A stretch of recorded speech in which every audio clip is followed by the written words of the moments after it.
네, 방금 소개받았던 정보관리 기술하고 컴퓨터 시스템 응용 기술사 정민영이라고 합니다. 지금 기본반이시죠, 다들. 네. 그리고 혹시 지금 현직 개발자분들 계세요? 현재 개발자다. 두 분. 그럼 다른 분들은 관리 쪽이라고 보면 되나요? 아니면 어떤 공공기관에 계신 분들? 한 분이고. 네. 뭐 소프트웨어 공학은 그리고 저기 혹시 컴시 준비하시거나 관리 준비 중에 관리 준비하시는 분들 혹시 계시나요? 관리 쪽. 나머지 다 컴공이세요? 저 컴시 쪽이세요? 네. 뭐 서로 간에 다 장단점이 있으니까 잘 선택하시면 될 것 같고. 여기 더 낫습니다. 저는 뭐라고 할 말이 없습니다. 네. 근데 양쪽에서 가장 많이 출제된다? 가장 빈번하게 출제되는 분야가 소프트웨어 공학이기는 합니다. 그리고 실제 여러분들이 하시는 업무에서도 많이 하시기 때문에 굉장히 익숙하실 거예요. 그래서 이번에는 좀 이론적인 부분이고, 대부분 양이 좀 많기 때문에 그렇게 깊이 들어가지는 못해요. 그래서 전체적으로 중요한 부분을 이렇게 주로 터치를 하고 하는 방식으로 진행이 될 거고요. 소프트웨어 공학은 질문이 있으면은 이게 시험에서 문제가 나오면 실무적인 얘기들을 좀 같이 써주면은 이제 고득점을 받을 수 있는 상황을 맞이할 수 있을 거고, 너무 이런 쪽에만 치우치면은 좀 답안에 한계가 좀 있을 거예요. 그래서 항상 기존의 업무를 하시더라도 이제는 여기서 이제 소프트웨어 공학이나 이제 기술사를 공부하시는 분들이니까, 그러니까 그 기준이 뭔지 기본을 아시고 이제 업무를 하시면은 업무에도 좀 더 도움이 많이 되실 거고, 그다음에 시험에 이제 답안을 작성하시는데도 많은 도움이 될 겁니다. 네, 그래서 전체적으로 순서는 이렇습니다. 그러니까 소프트웨어 공학의 기본적인 개념들부터 시작해서 우리 흔히 익숙한 SDLC, 뭐 요구사항 분석 쭉 있고요. 그다음에 약간 시험 문제에서 개발자분들이 좀 유리할 수 있는 UML이라든가 이런 디자인 패턴 관련된 내용들이 있고요. 그 다음에 이제 우리한테는 사실 익숙하지 않지만 우리가 알게 모르게 진행하고 있는 이제 소프트웨어 아키텍처에 대한 내용들, 그 다음에 실제로 개발 방법론에 대한 내용들하고, 그 다음에 제일 중요하죠, 테스트 관련된 내용들. 최근에는 테스트 관련된 문제가 이상하게 많이 안 나오고 있더라고요. 나올 게 다 나와서 안 나오는 건지 몰라서 안 나오는 건지 모르겠지만, 실무에서는 제일 중요한 또 테스트, 그 다음에 시스템이 오픈을 하고 난 다음에 시스템의 수명을 연장해주는 활동이죠. 유지보수. 그 다음에 사용자의 만족도를 향상시키기 위해서 여러 가지 품질에 대한 기준들, 그 다음에 기본적으로 관리에 필요한 내용들, 그 다음에 이 모든 일들이 다 우리가 프로젝트라는 이름으로 진행이 되잖아요. 그래서 프로젝트에 대한 내용입니다. 프로젝트 관리 같은 경우에는 이제 PMI에서 나오는 이제 PMP라는 바이블이 있죠. 그 바이블을 기반으로 주로 내용이 돼 있고요. 저쪽에 대해서는 이제 가장 실무적인 내용을 녹이기에 제일 좋은 사실 카테고리입니다. 물론 여기서 이제 이론적인 부분도 있지만 물어보면은 이론적인 부분 이외에 실제로 얘가 실무에서는 어떤 식으로 이제 활용이 되고 있는지 이런 부분들이 좀 터치가 되면은 이제 아마 남들보다는 좀 더 좋은 점수를 받을 수 있을 겁니다. 네, 지금 126회가 사실은 시험이 있었죠. 한 2주 전쯤에 시험이 있었는데 그 부분은 제가 업데이트를 못했고요. 이게 사실 문서를 넘겨준 지가 조금 시간이 됐었어서 못했었고, 뭐 보시면 아시겠지만 125회, 124회부터 쭉 해서 관리에서는 특히 좀 많이 나오고, 컴시 쪽에서는 좀 적게 나오긴 하지만 항상 매 시험마다 나오는 도메인 중에 하나입니다. 이게 전체 마인드맵이라고 되어 있는데요. 기본적으로 워터풀 기반의 프로젝트 방법론이죠. 요구사항 분석 설계, 그 다음에 개발, 유지보수 하는 이제 요 사이클을 기준으로 해서 중요하다고 생각되는 도메인의 대분류 정도로 생각하시면 돼요. 이거 이외에도 구체적으로 들어가면 굉장히 많이 있겠죠. 그리고 이거 이외에 약간 변방에 있는 여러 가지 이제 이론적인 부분들도 있습니다. 그래서 요 부분은 반드시 다 확인을 하시고 시험장에 들어가시는 게 제일 좋고요. 그다음 첫 번째 소프트웨어 공학의 이해입니다. 이 부분은 좀 많이 기본적인 내용이에요. 그러니까 소프트웨어가 뭐냐라는 거에서부터 시작을 합니다. 그래서 소프트웨어가 뭐냐라고 했을 때 이제 우리가 내리는 사전적인 정의는 뭐 프로그램이라는 걸 우리가 활용을 하게 되죠. 소프트웨어가 그 프로그램에서 뭐 개발도 하고 기획도 하고 운영, 유지보수에 이르는 전체적인 이제 과정 중에서 소프트웨어뿐만이 아니고 그 안에 포함되는 건 여기 있는 제반적인 문서, 그 다음에 정보 일체를 포함하는 걸 소프트웨어라고 합니다. 동작하는 소프트웨어만 소프트웨어라고 우리 흔히 알고 있지만 실제 이론적인 개념에서는 제반되는 문서들도 포함이 되어 있다라는 부분을 꼭 유념해 두시고요. 그리고 이제 어떤 도메인이나 그 토픽, 주제들에 대해서 공부를 하실 때 항상 중요한 거는 정의, 그리고 거기에 수반되는 특징, 목적, 등장 배경 이런 거를 알고 계셔야 돼요. 그래서 기본적인 소프트웨어 개념에서도 이제 특징을 보자고 하면은 저희는 비비복복 변순무 해가지고 이제 두음 문자로 많기 때문에 따서 이제 외우는데 보시면 이해를 하실 수 있을 거예요. 비가시성, 복잡성, 변경성, 수능성, 무형, 장수, 복제 뭐 이런 용어들이 소프트웨어의 주된 특징이라고 합니다. 그래서 비가시성은 당연히 이제 다 아시죠. 소프트웨어는 동작을 하지만 실제 이제 유형의 이제 어떤 형태를 가지고 있는 게 아니잖아요. 그런 부분이고, 그러니까 복잡성이라는 거는 정형화된 구조가 없다. 그러니까 실제 동작하는 데 있어서 구조가 없다라는 거고, 뭐 기타 쭉 해가지고 읽어보시면 충분히 이해하실 수 있을 겁니다. 그다음에 소프트웨어 분류 해가지고는 요 옆에 잠깐 나와 있는 게 기능이라든지 개발 과정이라든지 뭐 하드웨어 환경 이런 거에 따라서 이런 식으로도 분류를 하더라라는 거고, 여기 나오는 것 이외에 만약에 이제 소프트웨어 분류 체계에 대해서 설명하시오라고 나오면은 이거 이외에 본인이 이해하고 알고 있는 바대로 논리적으로 구성을 해주셔도 무방합니다. 네, 그 다음에 이제 소프트웨어가 나왔으니까 그 다음에 또 이제 시스템이라는 용어가 나오겠죠.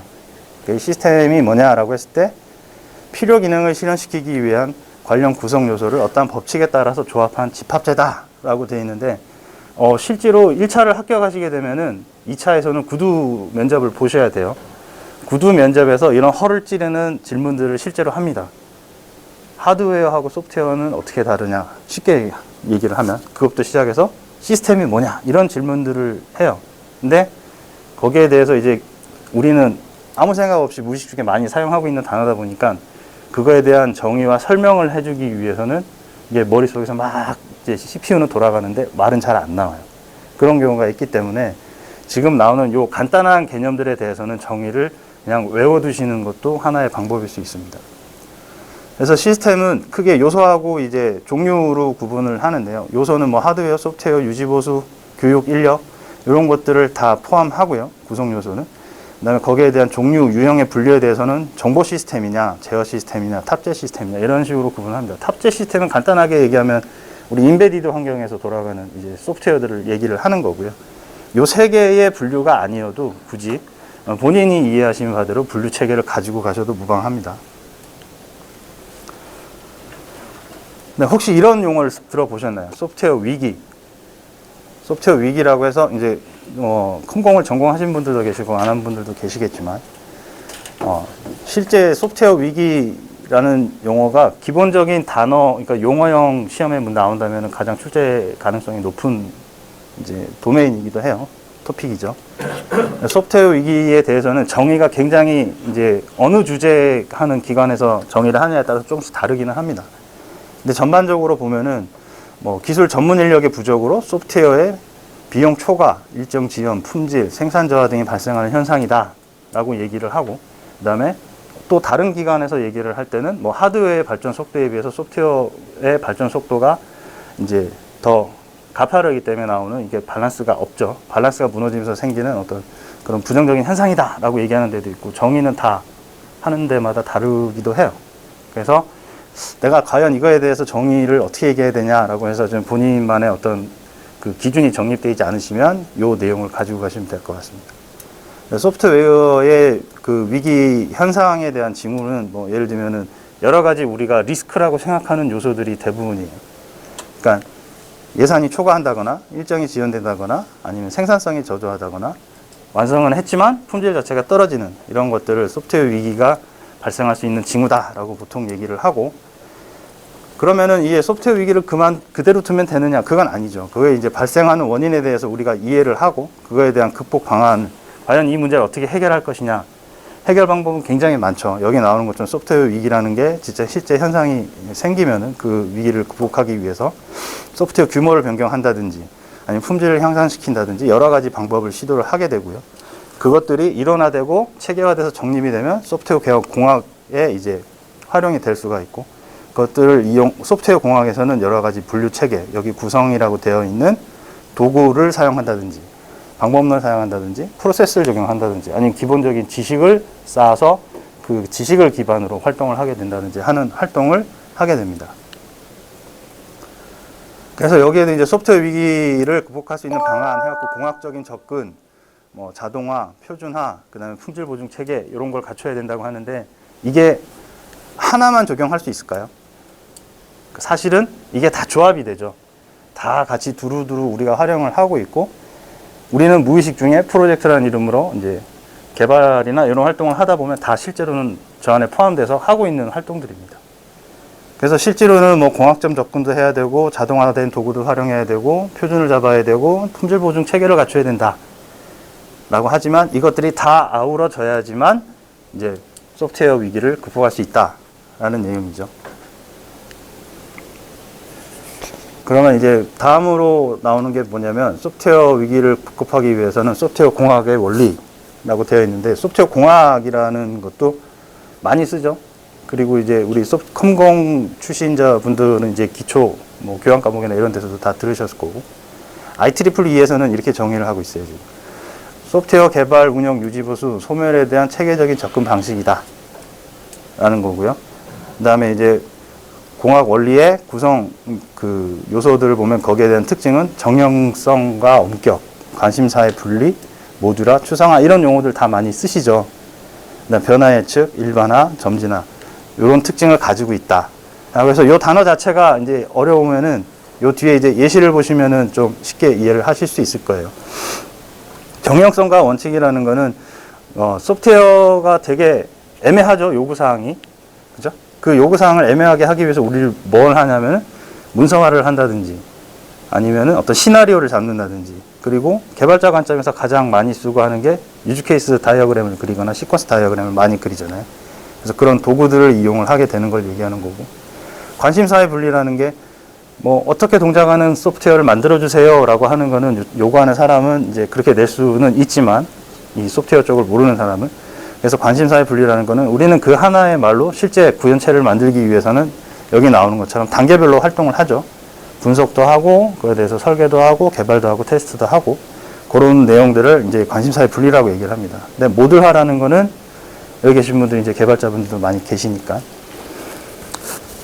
아시다시피 이제 모듈화라는 용어를 개발 쪽에서 많이 써요. 근데 그 모듈화를 왜 해요? 라고 하면은 대부분 다 대답을 잘 못 하세요. 그때 이제 모듈화 하면은 반드시 쫓아다녀야 되는 단어가 요 뒤에 있는 두 개입니다. 결합도와 응집도. 모듈화를 하는 목적은 뭐냐면 이거예요. 결합도를 높이고 응집도를 낮춥니다 라는 거고요. 추상화라는 것도 그렇고, 변화 예측, 일반화, 점진화 이런 것들이 소프트웨어 공학의 원리에 대해서 특징이라고 말할 수 있습니다. 소프트웨어 공학의 이제 다음은 프로세스에 대한 내용들인데요. 소프트웨어 공학 프로세스는 이제 방금 말씀드린 대로 뭔가를 만들어 달라고 이제 얘기를 하죠. 그러면 그거에 대해서 그게 무엇인지라는 것에 대해서 계획도 하고, 그다음에 요구사항 분석도 하고요. 그거를 실제 소프트웨어로 동작할 수 있도록 설계해서 개발하고 테스트도 하고, 그다음에 그게 이제 서비스화돼서 실제 사용자들이 사용을 하게 되면은 이제 유지보수 이제 활동이 이어지는 거죠. 그래서 큰 범주에서 보면은 소프트웨어에 대해서 정의, 개발, 유지보수라는 큰 관점으로 나눌 수 있고요. 그 다음에 요구공학의 구성 요소라고 해서 원리, 개발, 언어, 도구 이런 것들로 구성이 되어 있습니다.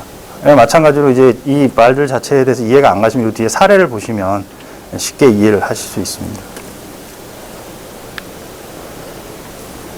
네, 여기서 보면 이제 소프트웨어 공학적 접근이 필요한 이유와 다른 분야와의 관계라고 했는데, 이제 그 필요한 이유가 뭐냐? 그럼 소프트웨어 공학, 이제 소프트웨어 자체라는 그 특징이 아까 처음에 봤던 것처럼 비비복복, 변순무라는 그 여러 가지 이제 특징이 있고요. 그 다음에 잦은 요구사항 변경, 많이 경험하시는 거죠, 개발할 때. 이 요구사항이 자주 변경하는 걸 어떻게 해서 체계적으로 관리를 할 수 있느냐. 대표적인 게 이제 요구공학이 되고요. 그 다음에 소프트웨어는 동작은 하지만 그래도 그거는 누가 만든다? 자동화가 될 수 없죠. 아직까지는 사람이 만든다. 사람에 의해서 이제 실수가 나올 수도 있고요. 그 다음에 복잡성이 굉장히 높죠.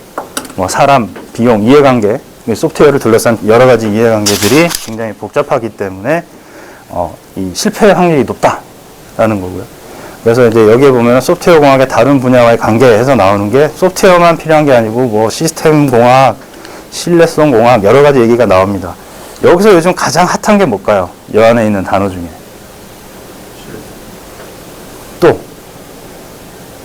또 다른 거. 신뢰성 말고. 안전이 제일 중요합니다. 요즘 안전 얘기 많이 나오죠. 실제 시험에서도 안전에 대한 얘기가 이제는 많이 나와요. 옛날에는 프로젝트나 소프트웨어 리스크 이런 얘기가 많이 나오다가 최근에는 안전을 주로 얘기를 많이 하죠. 왜냐하면 이제 4차 산업혁명이다 이런 얘기로 나오고 전사나 쉽게 얘기해서 전사나 뭐 이제 IT가 중심이 되는 사회가 되고 또 이제 가장 우리가 직접 확인할 수 있는 게 뭐죠? 차, 자율주행 차 이런 것들이 다 소프트웨어에 의해서 사실은 움직이게 되잖아요. 그래서 안전이 현재는 가장 주목받고 있는 이슈다. 네. 그 다음에 SWEBOK라고 해서 이 단어 들어보신 분 혹시 계세요? 이거는 실제 기존의 시험에 출제됐던 문제입니다.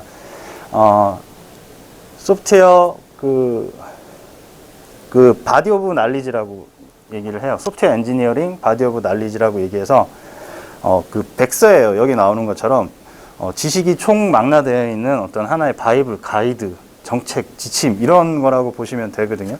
그래서 SDLC 소프트웨어 개발하는 데 필요한 그 전체 과정에서 공학적인 이론과 활동들을 정의해서 15가지 영역으로 정의를 해놓은 지식 체계라고 합니다. 그래서 이게 또 버전이 있어요. 1.0이 있었었고 2.0이 있었었고 지금 현재 3.0까지 이제 나와 있는 상황이고요. PMP 같은 거 공부할 때도 보시면 PMBOK 있죠. BOK 붙어 있는 애들. 그 다음에 뭐 그것만 있는 게 아니에요. DB 관련된 쪽도 뭐 DB BOK인가 뭐 그것도 있고 보안에 대한 것도 있고 굉장히 많아요. 근데 실제로 저희 이제 기숙사 시험에서 출제됐던 거는 그 소프트웨어 엔지니어링 바디 오브 날리지 이게 이제 실제 출제가 됐었고요. 요거는 그림을 하나를 통째로 외우시면 됩니다. 여기 나와 있는 그림. 쉽죠? 어렵나요? 자, 생각해 보시면 여기 있는 것들이 실제로 다 우리가 하는 활동들이죠. 그리고 요 안에 있는 세부 항목들이 있는데 요 밑에 하나 더 들어간 뎁스가 있는 들어가 있는 항목들도 있지만 요 정도 카테고리만 외우고 계시면 돼요. 근데 굳이 이걸 억지로 암기를 하려고 하는 것보다는 내용을 보시면 충분히 추론을 해서 쓰실 수 있는 항목들입니다. 그래서 이런 것들은 대부분 두음이나 이런 걸 따서 많이 외우고 있는데 요거 같은 경우는 지금 여기 빨간색으로 쳐져 있는 요 W 체계는 반드시 좀 외우고 계셔 주시고요. 요 내용까지는 사실은 외우기가 힘들죠. 그래서 요 내용을 보시면 테스트에도 보면은 뭐 이렇게 레벨도 있고 기술도 있고 측정도 있고 프로세스도 있고 얼마든지 아마 추론을 하시면 여러분들이 채울 수 있기 때문에 빨간색 카테고리는 좀 외워주시고 그 다음에 저 안에 있는 내용들은 계속 반복해서 보시면 굳이 외우지 않더라도 시험을 볼 때 만약에 문제가 나오면은 채울 수 있는 부분입니다. 이렇게 해주시고 제가 말씀드린 것처럼 요 밑에 버전이 있다고 그랬잖아요. 그래서 지금 3.0이 가장 최근에 나온 버전이고요. 무엇이 바뀌었냐라고 하면 이제 요 앞에 내용들 보면 개발도 있고요. 요 옆에 있는 세부사항 항목들이 있고 그다음에 요 뒤에 기초 지식이라고 되어 있는 부분, 요 부분들이 추가가 됐어요. 그래서 뭐 컴퓨팅 기초, 수학, 공학, 요런 경제성 이론 요런 것들이 다 추가가 됐다. 그럼 이게 지금 바이블인데 굳이 얘를 어디다 써야 되냐라고 하면은 이제 보이는 것처럼 뭐 교육이라든지 아니면 여러 가지 규칙을 만들 때, 정책을 만들 때, 그다음에 이제 뭐 사람들 이제 새로 이제 입사를 하거나 뭐 어떻게 됐을 때 그분들에 대한 여러 가지 교육 자료나 이런 것들로 활용이 충분히 가능합니다. 근데 실제로 보면 양이 굉장히 많아요. 근데 대부분 다 우리가 하고 있던 거라서 큰 타이틀 정도만 알고 계시고 나머지는 이제 본인들의 경험도 같이 녹이셔도 상관이 없습니다. 네, 다음은 이제 SDLC고요. SDLC는 뭐 폭포수, 나선형 이런 순서대로 쭉 나와 있는데 이 개발 방법론은 사실은 시간의 흐름이라고 보시면 돼요. 처음에 소프트웨어라는 것을 만들기 시작했을 때 사용했던 게 정립이 됐던 게 폭포수 모델이고 그 폭포수 모델에 뭔가 장점과 단점이 있겠죠. 그럼 그 단점을 해결하기 위해서 그 다음에 이제 프로토타이핑이나 이런 것들이 나옵니다. 그래서 시간의 흐름과 시간의 흐름에 따른 이제 기술들의 발전, 그 다음에 소프트웨어를 개발하는 이제 라이프 사이클 관리에 대한 체계 이런 것들이 발전해 나가는 과정이라고 일단 보시면 돼요. 그래서 이제 그 SDLC가 뭐냐? 그럼 소프트웨어 디벨롭먼트 라이프 사이클의 약자죠. 그래서 여기 빨간색으로 나오는 것처럼 우리가 개발해야 될 소프트웨어를 최초 정의하는 단계부터 분석, 설계, 개발, 유지, 보수 여러 가지 단계가 있고 마지막에 소프트웨어의 생명 중의 마지막은 뭐냐? 폐기죠. 쓰다가 버려지고 뭐 새로 업그레이드가 되거나 교체가 되거나 여러 가지 작업들이 있잖아요. 그래서 그 일련의 과정들에 대해서 어떻게 하면 효과적으로 수행할 수 있는지에 대한 방법을 정의를 해 놓은 것들을 우리는 SDLC라고 얘기를 합니다. 그래서 이제 특징과 기능이라는 이제 내용이 있는데요. 특징은 보면은 이제 도구로서의 어떤 기능들과 방법론적인 면에서의 이제 기능들이 있고 그 기능이라는 것에 보면은 개발에 대한 계획, 표준화, 관리, 지원 이런 내용들이 있어요. 그래서 이 SDLC를 적용하는 것 자체도 아까 처음 전에 나왔던 기본적인 이론에 나왔던 내용에서처럼 소프트웨어 위기를 대처할 수 있는 하나의 방법으로도 활용이 되고 있다. 그러나 우리는 다 무의식 중에 하고 있기 때문에 인식을 잘 못하고 있죠, 사실은. 네. 그래서 이제 SDLC라는 게 거시적으로 보면 대부분 수행 절차는 다 이렇습니다. 근데 실제로 이렇게 하고 계시죠. 프로젝트라는 걸 하게 되면. 이 프로젝트를 왜 해야 되는지, 타당성에 대한 분석, 검토가 이루어지고요. 그 다음에 그 내용을 가지고 실제 어떻게 그럼 해결을 할 건지 설계를 하고, 그거를 실제 소프트웨어 코드로 만드는 작업, 개발을 하게 되고요. 그 다음에 정상적으로 설계된 대로 동작을 하는지 시험도 하고, 그 다음에 운영이 들어가게 되는 이 과정이 기본적인 과정입니다. 뭐 여기 쭉 여러 개 설명이 돼 있어요. 근데 쭉 읽어보시면 아실 내용들이고, 분석은 뭐 현황 분석이 있죠. as is to be 설계를 하고, 그 다음에 요구사항을 분석을 하고, 프로세스 모델링도 하고, 엔티티 간의 연관도도 확인을 하고, 아키텍처 구성을 어떻게 할 것이냐. 요즘에는 아키텍처도 좀 많이 발전을 했죠. 나중에 배울 MSA 아키텍처 같은 경우 이런 것들처럼 시스템 구성에 대한 내용도 정의를 하고요. 필요하다면 프로토타이핑도 요즘에 많이 만들죠. 신기술 적용하거나 할 때, 아니 기술 검토가 필요할 때, 이럴 때 많이 쓰고, 뭐 설계는 당연히 이제 DB도 설계하고, 프로그램도 설계하고, 인터페이스도 설계하고, 시스템은 혼자 단독으로 돌아가는 경우가 대부분 없잖아요. 그러니까 인터페이스 설계도 중요하겠죠. 그 다음에 실제 개발적인 작업을 하고, 개발하고 난 다음에 단위 기능별로 테스트도 하고, 통합 테스트도 하고, 여러 가지 활동을 하고, 그 다음에 실제 운영 단계에 들어가면은 릴리즈, 시스템에서 고라이브가 되고요. 그 다음에 인수인계가 된 다음에, 당연히 인수인계 할 때 테스트도 해보겠죠. 그 인수인계 된 이후에, 여러 가지 이제 교육 훈련, 우리 SI 프로젝트 뛰는 거 생각 쭉 하시면 그대로예요, 그냥. 이렇게 흘러갑니다. 교육도 하고. 그죠? 그래서 뭐 여기 보면은 대표적인 형태라고 되어 있는 건 워터풀이라는 건 우리 흔히 사용하는 분석, 설계, 개발 순으로 흘러가는 거고요.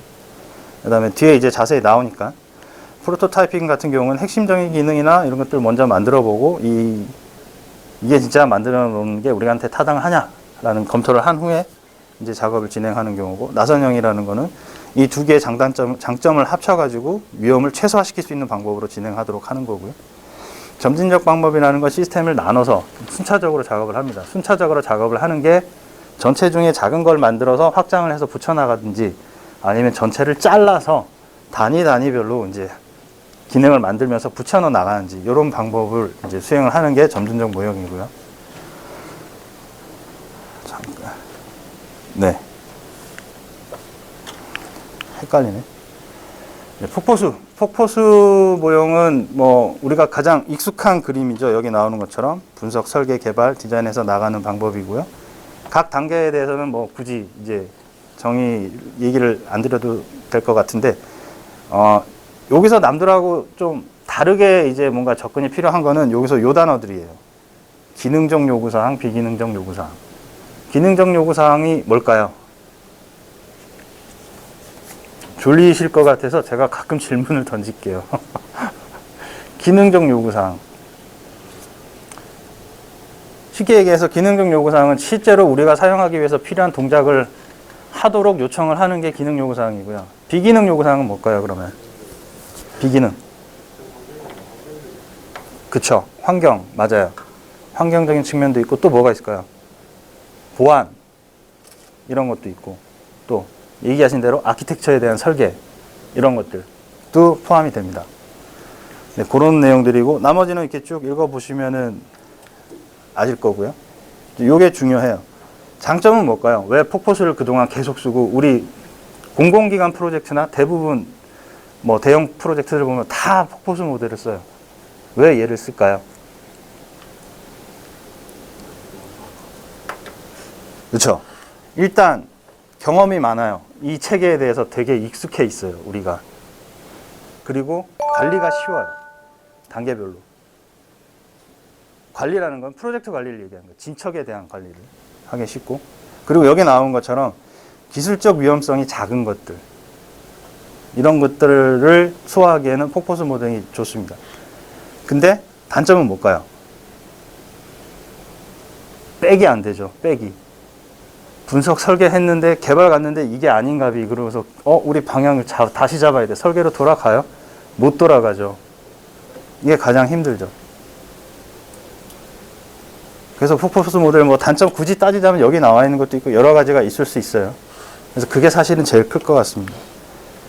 그래서 이제 그 다음에 프로토타입이라는 게 나왔어요. 그래서 우리가 과연 이제 폭포수 모델로만 적용을 했더니 이런 문제가 있어. 뒤로 백을 할 수도 없고 요구사항이 바뀌게 되는 경우에 대응이 너무 힘들더라.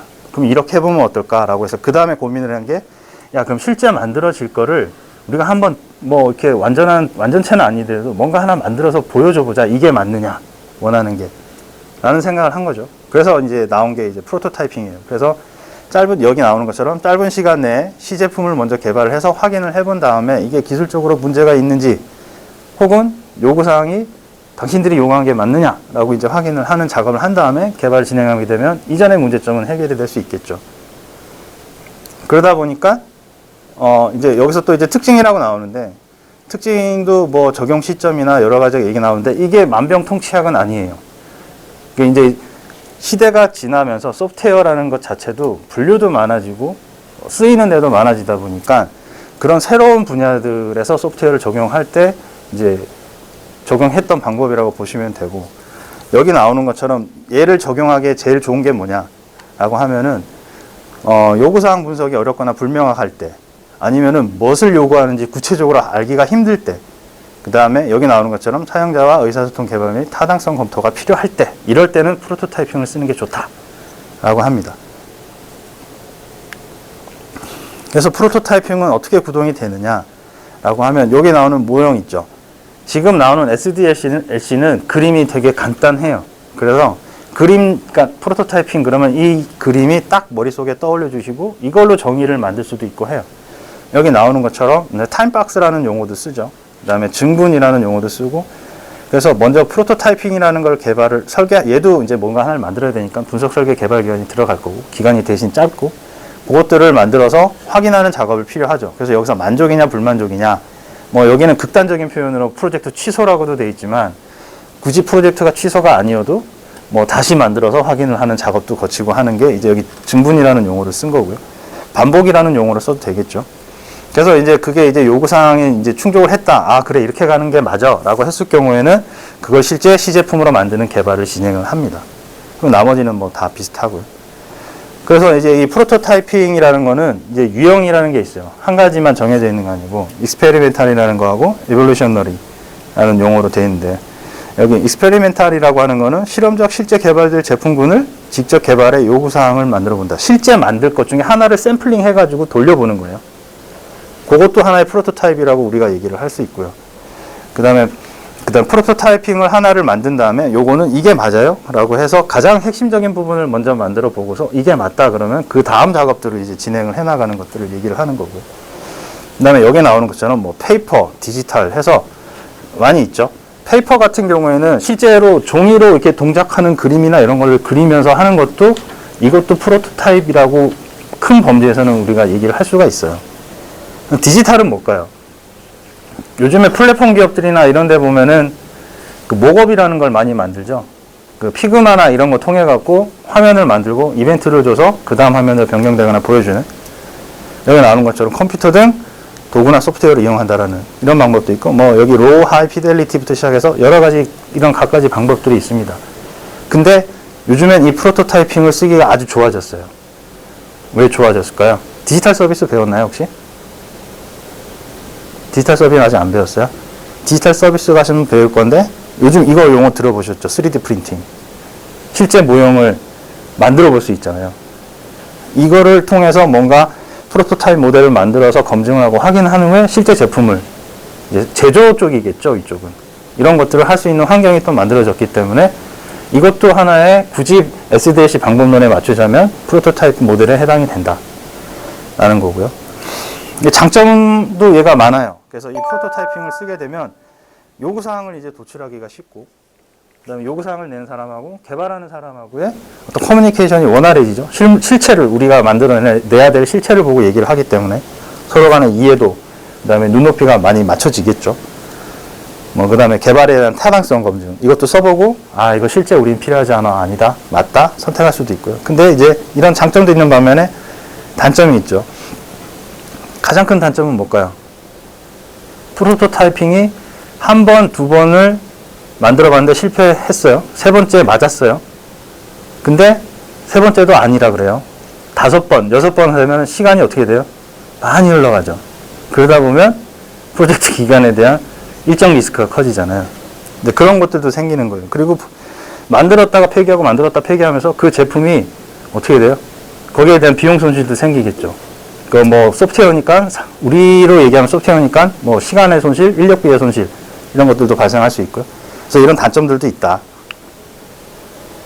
그래서 뭐 문제점을 해결하기 위해서 뭐 개발자 입장에서는 뭐 시간 낭비라는 인식으로 거부감을 가지는 문제가 있는데, 이거는 뭐 교육과 의사소통을 통해서 해결하고, 관리자 입장도 마찬가지고 사용자 입장도 마찬가지고, 여러 가지 방면에서 프로토타이핑 문제 할 때 발생하는 문제점은 이렇게 대응하는 게 좋다라고 하는데 한번 읽어보시면 됩니다. 그래서 이제 나선형 시스템, 나선형 모델이에요. SDLC. 나선형 모델은 이 단어가 꼭 들어가야 됩니다. 리스크의 최소화. 리스크를 최소화하는 게 나선형 이 SDLC 방법의 목적이에요. 그러니까 어떤 프로젝트를 해야 되는데 정말 리스크가 크고 우리가 가보지 않은 길, 남들이 안 가본 길을 가야 되는 그런 개발을 해야 된다라고 할 경우에는 리스크를 줄여야겠죠. 그 리스크를 줄이면서 시스템을 개발할 때 이 방법을 사용하는 게 좋다라고 하더라고요. 실제 저도 써보진 않았지만. 그러니까 뭐 특징이라고 해서는 여기 뭐 여러 가지 얘기들이 나오고 있고요. 얘는 중요한 게 그림입니다. 여기 나오는 것처럼 크게 프로세스는 4개로 나눠요. 계위 계고라고 저희는 외우는데, 계획 수립, 위기 분석, 개발, 고객 평가. 요게 계속 반복해서 일어나는 거예요. 한 서너 번 반복을 쭉 하면서 발생을 하는 거고, 각각의 반복 요 사이클에 대해서는 사실은 요 그림은 좀 많이 추상화되어 있는 거고요. 그 인터넷에 뭐 구글링을 해보시거나 하면 이미지 중에 저게 상세하게 되어 있는 그림이 있습니다. 그 그림이 이제 글자도 너무 작고 해갖고 넣지를 못했는데, 그 그림을 보시면은 그 안에 각 단계별로 해야 되는 활동들을 잘 확인을 하실 수 있어요. 그거는 한번 꼭 참고를 해주시고요. 그래서 전체적으로 이제 일어나는 활동은 이렇습니다. 그러니까 계획 및 정의를 세울 때는 그 여러 가지 기능에 대한 제약 조건들, 이런 것들을 파악을 하고 그 프로젝트를 수행을 한다라고 했을 때 리스크를 사전에 이제 찾아야 되는 게 가장 크고요. 그 다음에 거기에 대해서 발견된 이제 위험 사항들에 대해서 이 위험이 과연 어느 정도의 시스템에 영향을 주는 것인지 분석을 하고 식별을 하고 체계화해 놓는 작업을 하고, 그걸 기반으로 해서 이제 개발 활동이 이루어지고 프로토타입을, 그 다음에 이제 만든 다음에 반드시 이게 당신이 원하는 게 맞는지 이렇게 확인을 하는 고객 평가 혹은 피드백을 받는 활동을 하게 됩니다. 얘도 이제 장단점이 있겠죠. 장점이라고 하면은 이렇게 돌다리도 두들겨 보고 가는 식의 개발이기 때문에 위험 요소는 최대한 줄일 수가 있어요. 그 대신 이거는 대규모 프로젝트에는 적합하지 않아요. 그죠? 그 다음에 개발에 이제 완전성을 부여하는 장점도 있고, 이제 문서화, 실패에 대한 내용, 그 다음에 성공에 대한 내용들, 그동안 가졌던 시행착오들이 다 문서화되고 작업이 되어 있기 때문에 기본적인 관리 체계나 이런 거를 적용하기에는 되게 좋습니다. 근데 단점이라고 하면은 반복해서 일어나다 보니까 개발 시간이나 이런 내용들이 많이 증가를 하게 될 거고, 프로젝트 관리를 함에 있어서도 여러 번 반복해서 일어나는 활동이라 관리에 좀 어려움이 발생할 수 있고요. 그 다음에 실제로 그렇게 해서 완성이 되느냐라고 하면 실패의 위험성도 크다. 그러다 보니까 위험성은 또 많이 커질 수도 있고요. 그래서 이제 이것도 선택적으로 이제 프로젝트의 특성에 따라서 선택을 해야 됩니다. 그러다 보니까 또 그 다음에 나온 게 이제 점증적 모형이라고 하는데요. 점증적 모형은 우리가 만들어야 될 제품을 전체를 정의를 해 놓은 다음에 그 중에 어느 부분별로 잘라서 이제 분할해서 이제 개발을 해서 합치는 방식이 하나가 있고요. 그 다음에 두 번째는 그 전체에 만들어야 될 기능 중에 가장 중요한 알맹이 기능, 그러니까 이제 에자일 쪽에서는 MVP라는 용어를 많이 쓰는데 MVP 핵심 기능들에 대해서 먼저 만들어 놓은 다음에 그 다음 순위에 이제 기능들을 만들고 그리고 그 다음 순위의 기능들을 만들면서 계속 애드온 해나가면서 하는 방식이 있습니다. 그래서 이 앞에 있는 내용은 읽어보시고요. 그러니까 여기서 중요한 거는 이거 이 두 가지인데 요게 이제 제가 처음에 말씀드린 내용이에요. 요 요구사항이라는 게 지금 요 4분면으로 되어 있는 요게 전체에 우리가 만들어야 되는 거라면 첫 번째 거를 분석 설계 개발해 나가면서 나갈 때 그 다음 거 만들 거에 대해서 고려를 해서 만드는 거죠. 그래서 두 번째 거 만들 때 첫 번째 거에서 만들 때 고려됐던 내용들을 반영을 하고 마찬가지로 세 번째 것도 두 번째 거 만들면서 세 번째 거 설계 들어갈 때 고려돼야 할 내용들을 반영을 하고 나가면서 전체가 완성이 되는 식으로 개발이 진행이 됩니다.